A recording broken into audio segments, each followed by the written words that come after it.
बीच में ये प्रचंड जीत तो होनी ही थी, क्योंकि मिलकर जब सब चुनाव लड़ रहे थे तो ऐसा क्या हो सकता था। क्योंकि ऐसे में ये जीत जनता की जीत है। ऐसे में मुख्यमंत्री पद के लिए नीतीश कुमार फिर से नॉमिनेट किए जा सकते हैं। लगातार एनडीए गठबंधन में सब कुछ सेट माना जा रहा है, खबर आ रही है। तेजस्वी यादव को मिली इस हार के बाद में लगातार कई प्रकार की तैयारियां आज शुरू हो गई है। राजद में ना तो कोई कुछ बोल रहा है, ना ही कोई जानकारियां सामने आ रही है, और ऐसे में अभी तक तो हार का प्रेस कॉन्फ्रेंस भी राजद ने नहीं किया है। जो चर्चा का बाजार में सबसे ज्यादा मुख्य चर्चा यह है कि तेजस्वी यादव इतने साइलेंट क्यों हो गए हैं, या ऐसा वो स्वीकार कर चुके हैं कि आजीवन बिहार के मुख्यमंत्री पद के लिए इस लड़ाई में वो हार ही जाएंगे, जीत की नसीब नहीं होने वाली खेल। बड़ी और महत्वपूर्ण जानकारी सामने निकल करके आ रही है कि जिस प्रशांत किशोर ने रोजी रोजगार पर वोट मांगा, जिस प्रशांत किशोर ने अपने दम पर बिहार में सत्ता और सरकार बनाने का पूरा ताकत दिखाया, उस प्रशांत किशोर को बिहार किसे कुछ बड़ा नसीब होने जा रहा है। ऐसे में क्योंकि क्या बिहार की जनता ने जिस तरीके से उन्हें अपना समर्थन नहीं दिया, और अगर प्रशांत किशोर अगला 5 साल तक बिहार की जनता के बीच में रहते हैं तो कितना वो अपने आप को बेहतर मजबूत कर पाएंगे।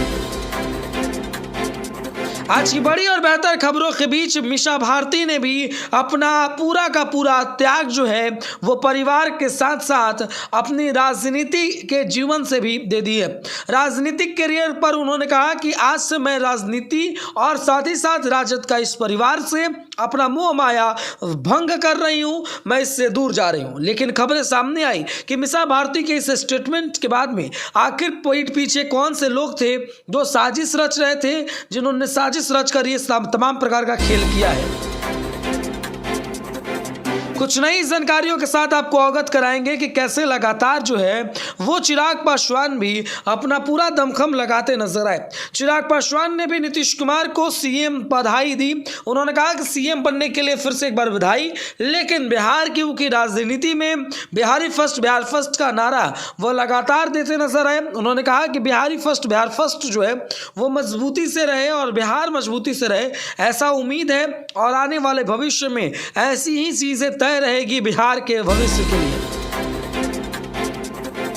लगातार अलग अलग जानकारियां सामने आ रही है, और मुख्य तौर पर बड़ी अपडेट ये है कि आज जिस तरीके से लगातार जो है वो बीएसपी ने यानी बहुजन समाजवादी पार्टी ने बिहार में 1 सीट अर्जित की है, वो भी 30 वोटों से ये जीत हुई है। इस 30 वोटों से हुई जीत के बाद बीएसपी ने अपने तमाम प्रकार से प्रयासों को काफ़ी मजबूती से आगे बढ़ाया और कहा कि बीएसपी ने कि हमारी प्रयास जो बिहार में रही ये सफल रही, हम कई सीटों पर चुनाव हारने और जीतने की नहीं लड़ाई लड़ने के लिए सामने आए थे।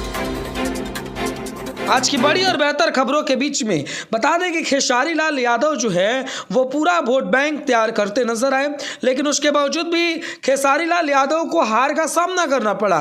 दरअसल इस बार के चुनाव में देखा गया कि सिर्फ यादवों का ये चुनाव रहा, लेकिन उसके बावजूद क्योंकि एक जाति का ये चुनाव रहा तो उतना असरदायी होने से बचता नजर आया, और खेसारी लाल यादव भी पूरी तरीकों से इस बार के चुनाव में फ्लॉप साबित हुए।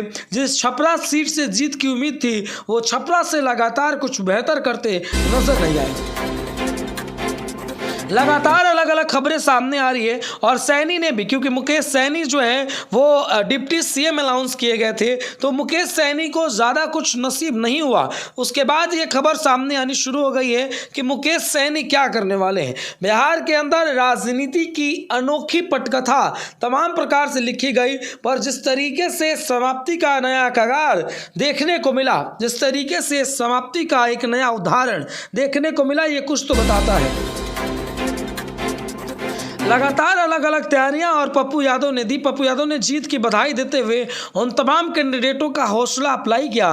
उन्होंने कहा कि महागठबंधन के अंदर जो भी जीत कर आए हैं उन्हें बहुत बहुत बधाई, लेकिन इसी के साथ थोड़ी चूक रही जिसके वजह से सत्ता और सरकार में आने से हम काफ़ी दूर रह गए, लेकिन उसके बावजूद भी हम अपने पुनः प्रयासों को कर बिहार में सत्ता स्थापित करने की पूरी कोशिश करेंगे, और बिहार में आने वाले भविष्य में हमारी उम्मीदें जो है वो काफ़ी कारगर रहेगी कुछ बेहतर के लिए।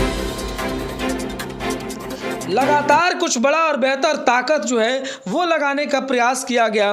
लेकिन इस वक्त की बड़ी अपडेट एआईएम से जुड़ी हुई। एआईएम ने बिहार में सत्ता से काफ़ी अपनी दूरी बनाई रखी। एआईएम से जो उम्मीदें थी जनता को, ऐसा कुछ भी नसीब होता हुआ दिखाई नहीं दिया। लेकिन अब खबरें सामने आ रही है कि एआईएम की दूरी ने भी कुछ नई मजबूरी कायम कर दी है, और इस नई मजबूरी से क्या कुछ स्थिति और परिस्थिति सामने आ रही है, इस पर भी हम आपको विस्तार से अपडेट और जानकारी देंगे। लेकिन आपसे आग्रह है कि आप इस वीडियो को अंत तक देखेंगे जरूर।